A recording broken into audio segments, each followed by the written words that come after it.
Don't you worry, I hyperfixated on this so you don't have to. You know that Europeans didn't have the tomato until the Spanish colonized our southern neighbors in the 16th century? Okay, but also the Italians got the tomato from them. So, that delicious tomato sauce that we smother our pastas in wouldn't exist without colonization. Yes, I did have to research this because the Pincushion blogs I read had so many mixed information, I literally went and researched the history of the tomato. Okay, but that was all back in the 16th century, and Northern Europeans didn't accept the tomato for more than 200 years. Because Spanish and Italian botanists originally characterized the strange new plant that was brought over from the New World as a nightshade. Ooh. Northern Europe opted to use them as an ornamental plant, just kind of like we use flowers today. Because, they thought still, if you ate them, you'd be poisoned, or worse, you'd become like a witch or a werewolf. The story of the tomato pincushion goes like this. They say that if you are a new home, you're to carry a tomato in with you and place it on your mantle or windowsill. This will bring you prosperity and ward off evil spirits. So when tomatoes weren't in season, they'd make do with making cloth ones in the shape of tomatoes. Then they realized they can put their pins in them and bam! We have our lovely tomato pincushion. This story is referenced solely by crafting blogs, but in all my searching, I could never find a historical record of this.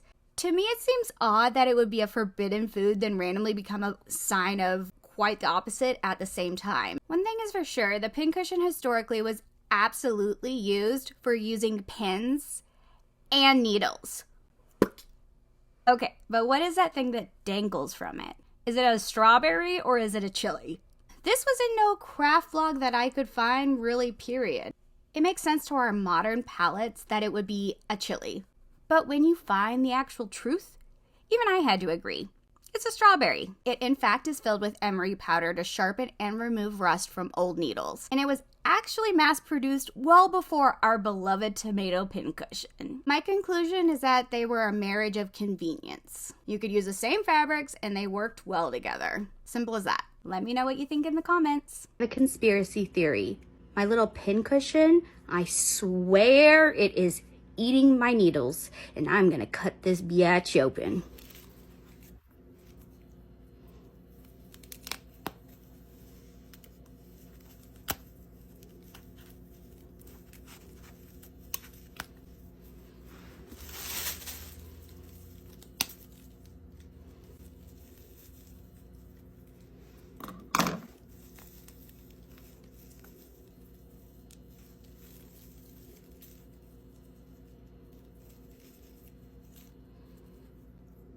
I knew it.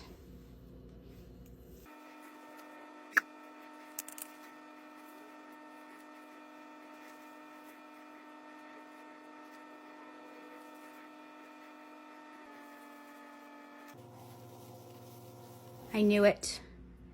9 needles.